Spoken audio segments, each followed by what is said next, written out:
Nestled in the shadow of its imposing, now abandoned keep, sits the dwindling riverside village of Weepstone. But things were not always so. For in times gone by, a man from the east, known only as Raal, grew to power, waging a relentless campaign westward. After crossing the mountains into the kingdom of TALESWORTH, he established his seat of power and constructed a stronghold from which to oversee his lands. He called this stronghold Weepstone Keep. Many wondered what compelled this mysterious and seemingly unstoppable warrior to end his bloody campaign in this place. But the years were good to Weepstone and its people, their harvests unfailingly robust, and their industries the envy of neighbors both near and far.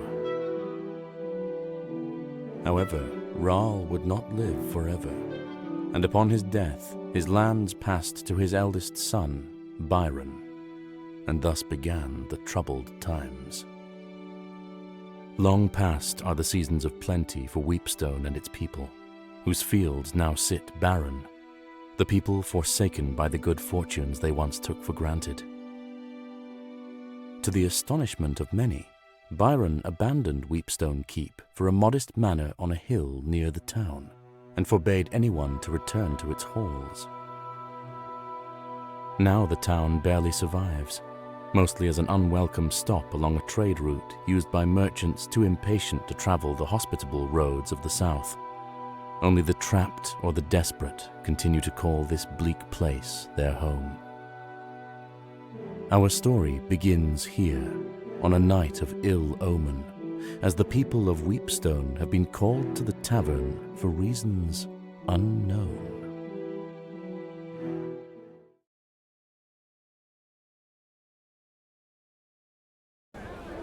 Good people of Weepstone, I've summoned you here to discuss a matter of grave importance. My brother and your lord, Byron, has fallen ill. He is rarely conscious. His nights are fraught with fevered dreams and terrible nightmares. The healers know not what ails him. In his half-waking state, he mumbles incoherently of Weepstone Keep, the castle that our father built, our childhood home. I can only hope that it is there where answers may lie. Are there any among you willing to delve into that forsaken place to find the source of Byron's torment? I will not lie. There is undoubtedly great danger waiting for any who venture there, in the form of both man and beast. While the keep and its contents have been forbidden since our exile, I hereby decree that any brave enough to take on this task may enter, explore, and importantly, keep what they may find within its walls. Who among you will take up this duty? I need 6 volunteers. Please, I would rather not have my hand forced to choose.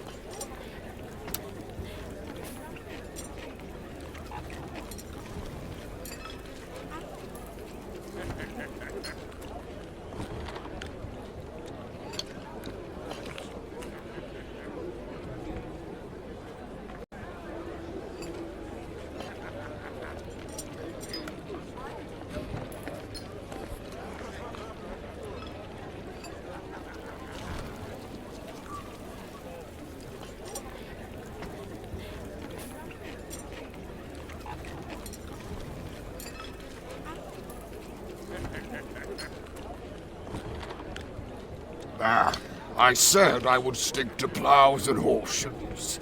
But I still know how to swing a hammer. I'll go.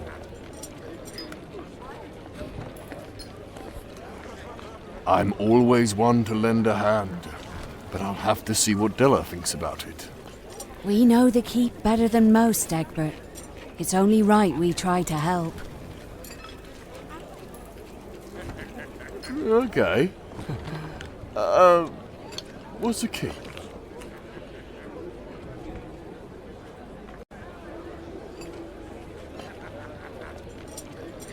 It is beyond me to make this choice. This path has already been chosen for me.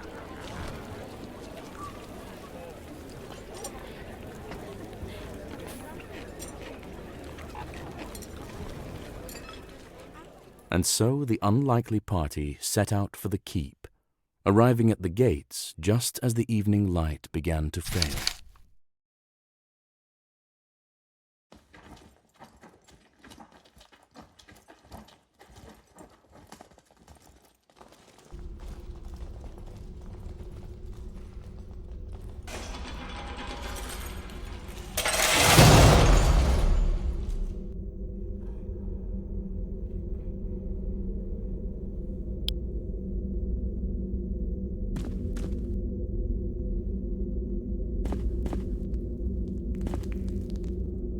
One can only assume the formidable visage on this statue is Raal himself. The left hand holds a small shield, while the right hand holds a lion-headed scepter. The arm seems to be designed to act as a lever and is already in the down position.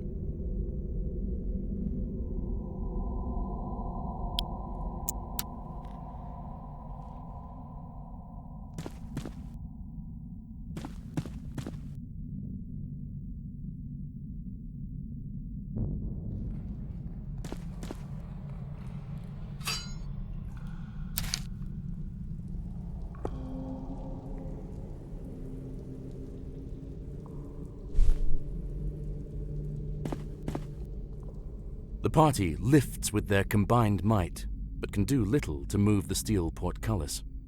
There must be...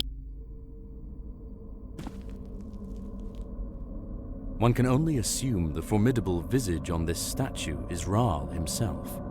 There seems to be something missing from this statue's hand, as though it's meant to grip an object.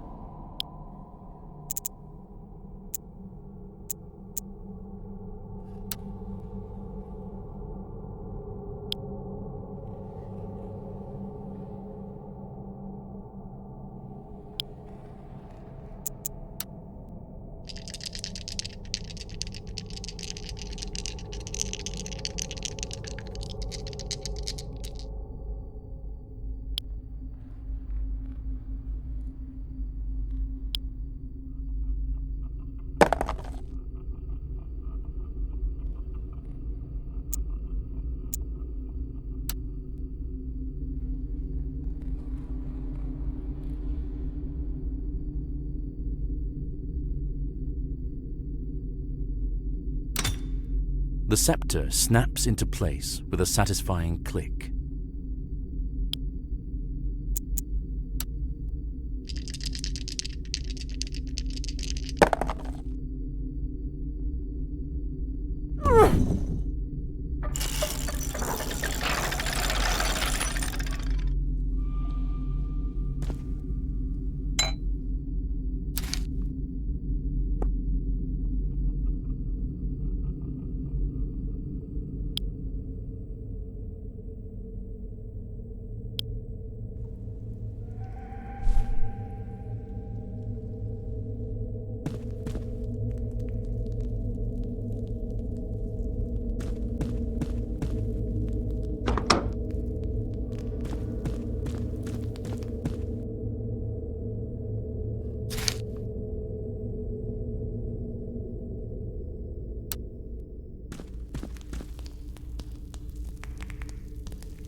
This door is locked and won't budge.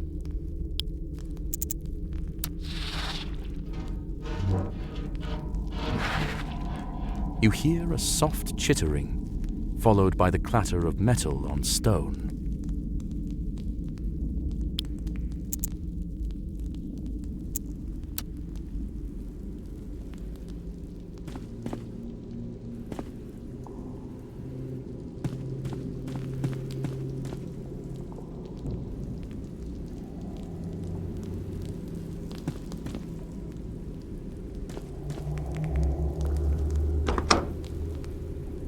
The large forge at the center of this room seems long dormant, but the smell of coke and coal still permeates every inch. Crates, barrels, and scattered ashes are scant reminders that this was once the beating heart of the keep.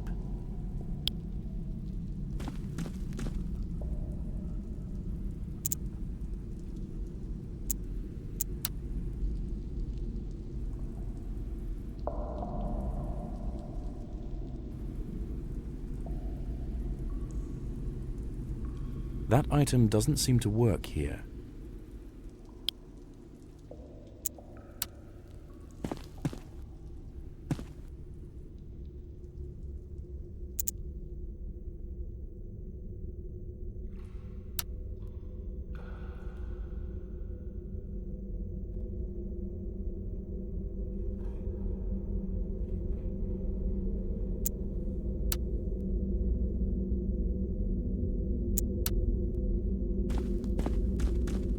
You lean in, lighting the forge with your torch.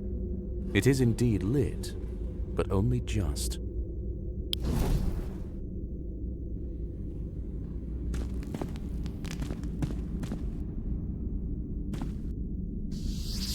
The forge begins heating up as you pump the bellows, but the embers remain quite cold.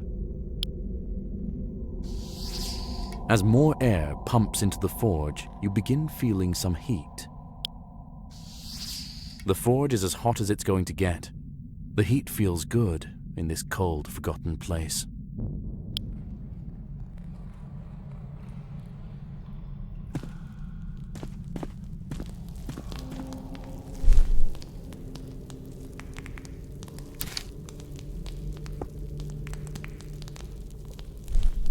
You've already got one of those.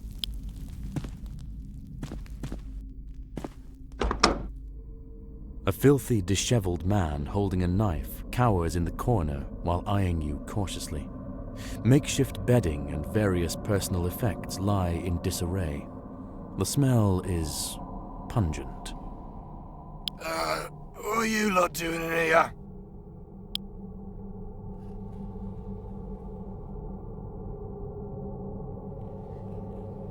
Well, it's been raining of late. Old Krieg needed to get me head dry.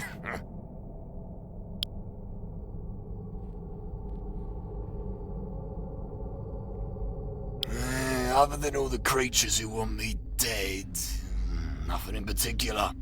No.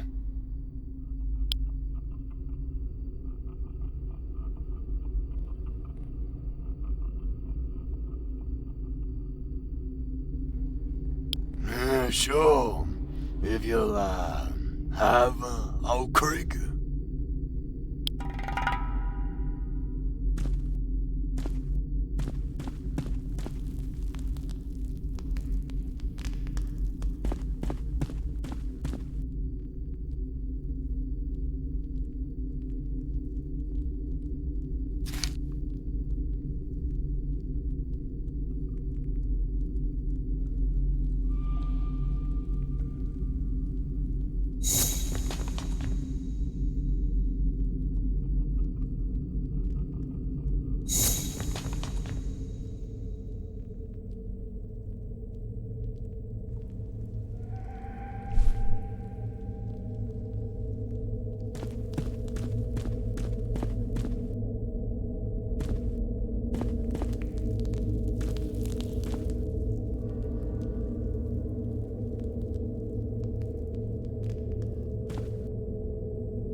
As the steel ingot melts, the molten steel flows into the indentation and drains out through a hole. You seem to be missing something.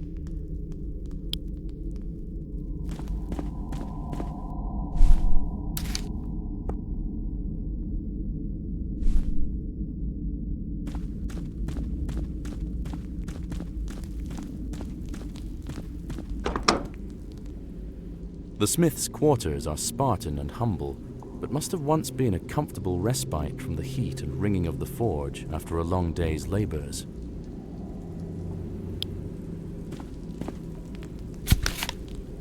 Oh, I'm a daft, blasted idiot.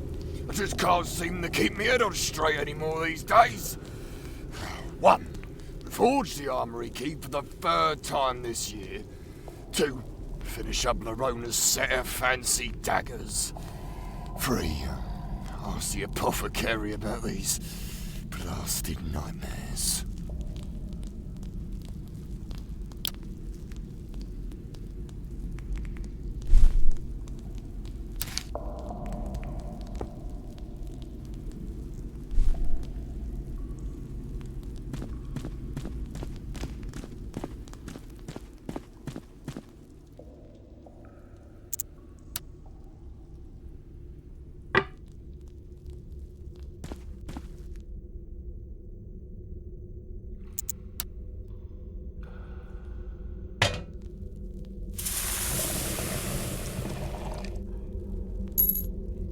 As the ingot begins to melt, the steel slowly oozes into the mold. After a few minutes, the newly forged key is just barely cool enough to handle.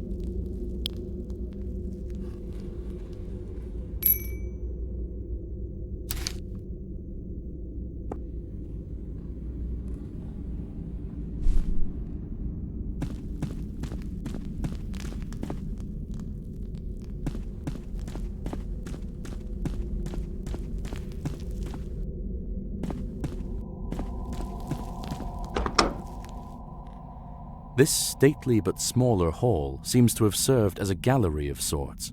Crumbled detritus of carved busts and toppled plinths lie in shambles across the floor. The only remnants that hint at the original grandeur of this place are the large tapestries that still hang on the opposing walls, dominating the space.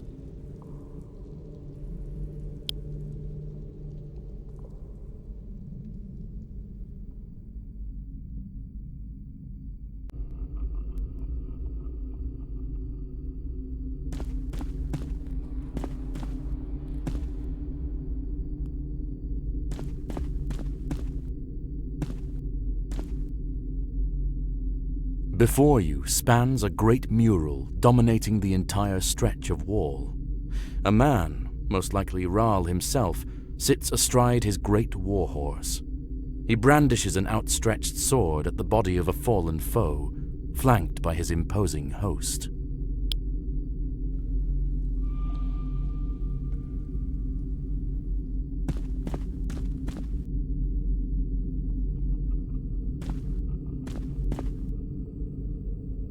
Depicted in the mural that spans the length of this side of the hall is the silhouette of a man standing in front of what looks like a calm pool of water.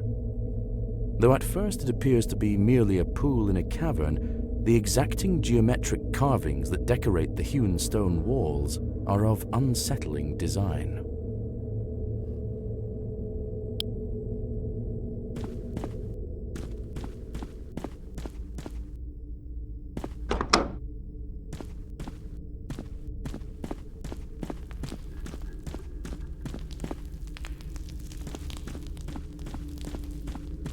The party lifts with their combined might, but can do little to move the steel portcullis. There must be another way.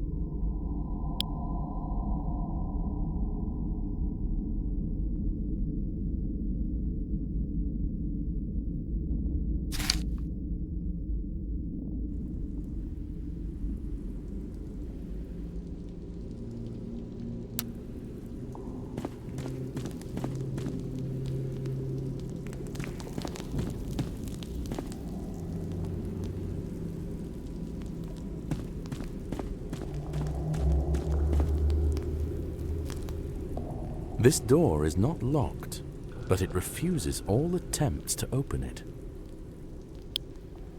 No discernible sounds come from beyond the door. You attack the door, but fail to cause any significant damage.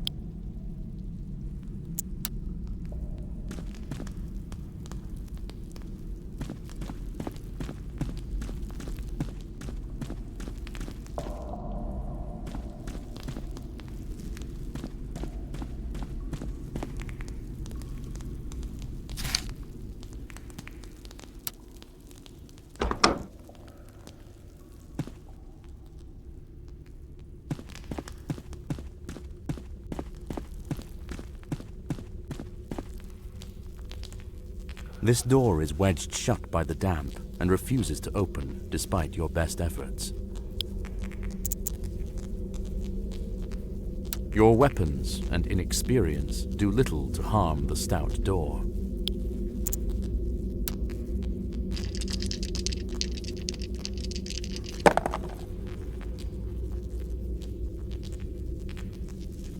Oh!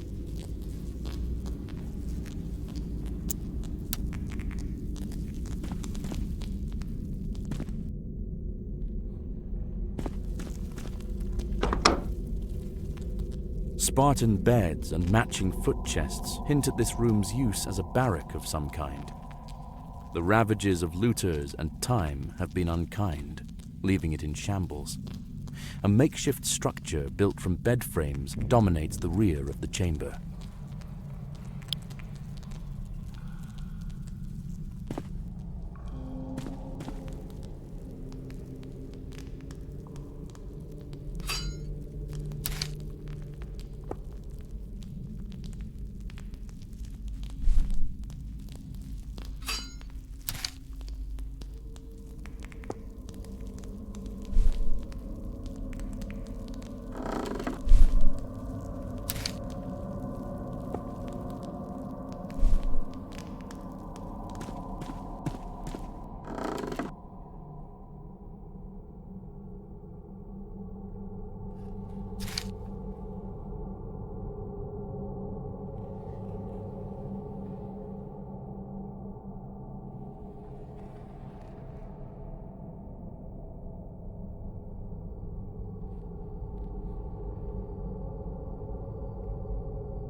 The sound of small boots disturbs the quiet of the room as small figures burst forth from the haphazard barricade. They brandish crude weapons and seem particularly intent on defending their hideout.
A grinding noise, followed by the sound of metal scraping on stone, echoes from deep within the keep.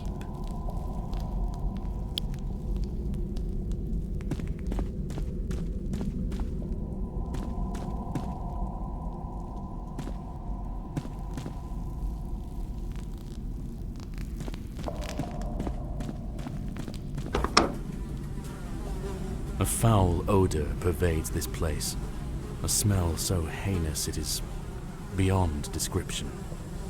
A sitting board runs the length of the far wall, with 3 openings. Despite the buzzing flies, you hear the faintest sound of rushing water that seems to be coming from the farthest hole.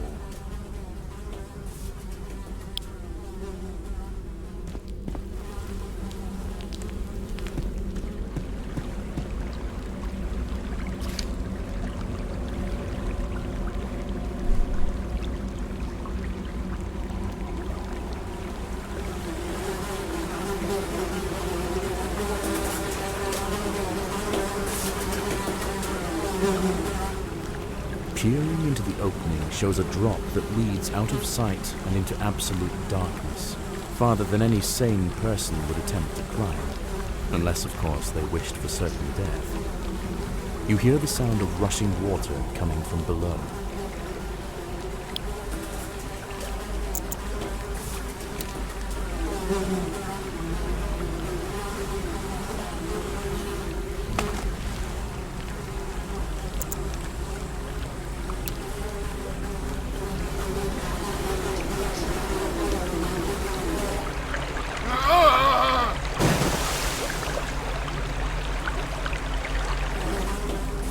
The party calls down in desperation, but they receive no reply.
This door is wedged shut by the damp and refuses to open despite your best efforts.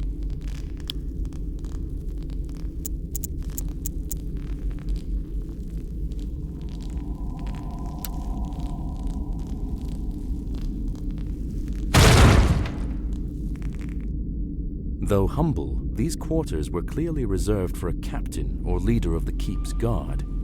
The contents of this room appear mostly untouched over the years, as various papers and a book sit undisturbed upon a wooden desk.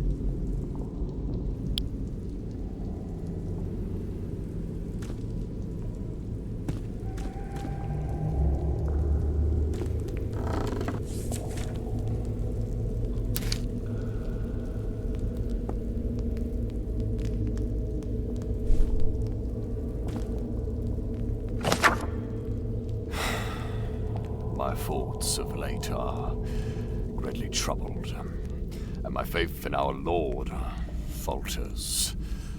That priestess, Lerona, and her jealously guarded activities beneath the keep bring me great concern. If the captain of his Lord's guard is not permitted to venture below to the Undercroft, one can only imagine why.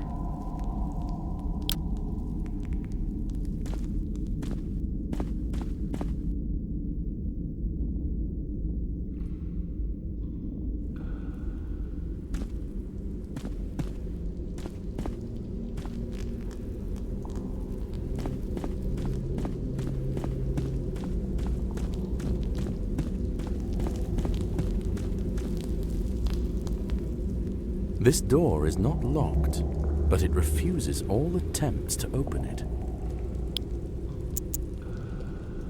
You attack the door, but fail to cause any significant damage.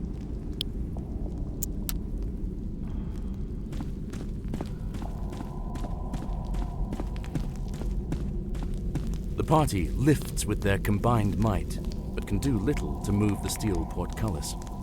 There must be another way.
This door is locked and won't budge.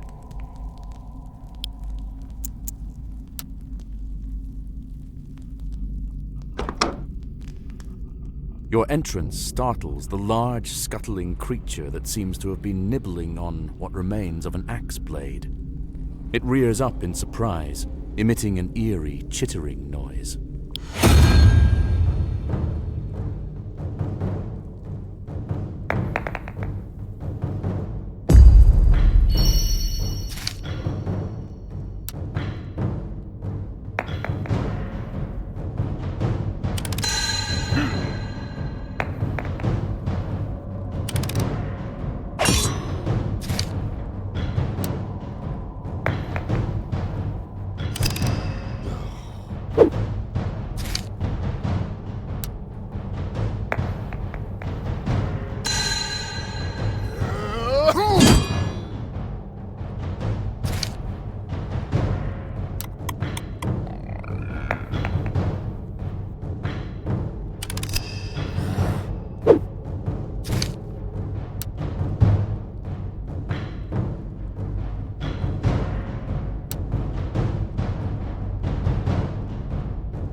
The earthy smell of rusting metal and leather gone to rot fill this chamber that clearly once served as an armory. Mouldering armor and rusting weapons sit in chaotic piles, strewn without care and long forgotten.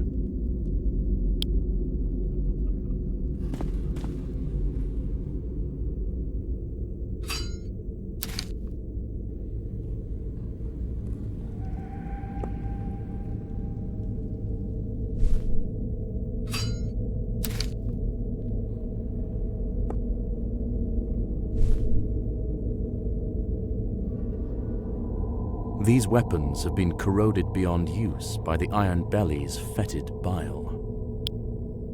These weapons have been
A grinding noise, followed by the sound of metal scraping on stone, echoes from deep within the keep.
A large, barren courtyard opens before you, complete with mature trees and cobblestone walkways. As you cross the threshold, a sprinkling of pebbles and dust rain down from above.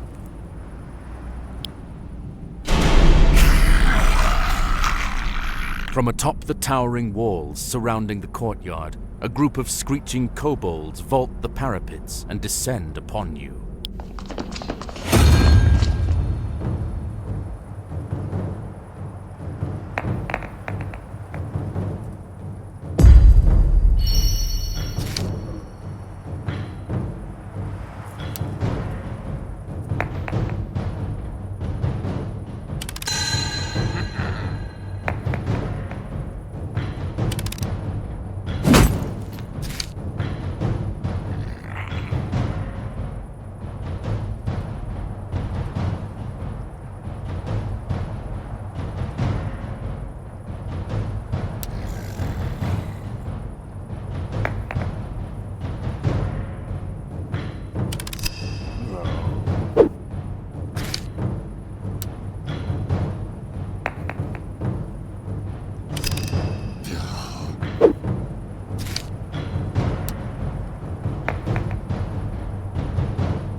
You there?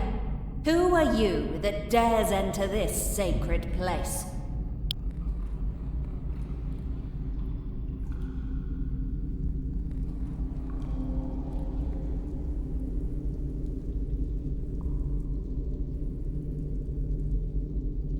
Are you now? That would be quite the surprise. I would see you clearer. Come closer. Now!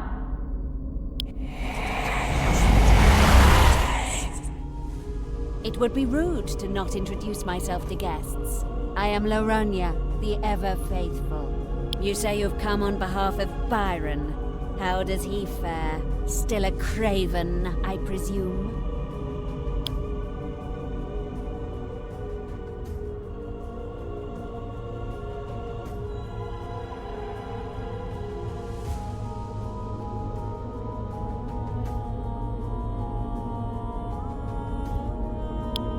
I know him well, as he does me.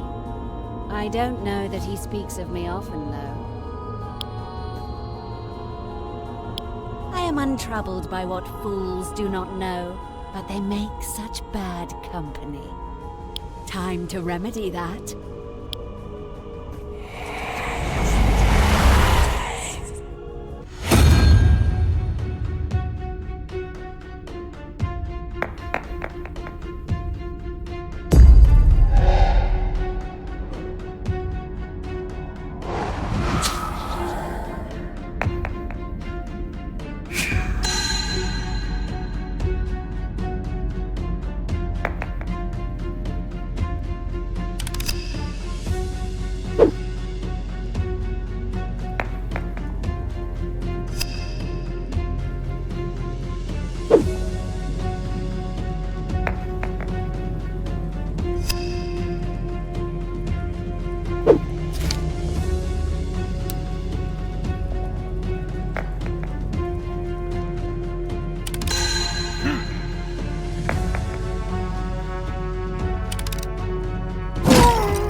I must have misinterpreted the omens.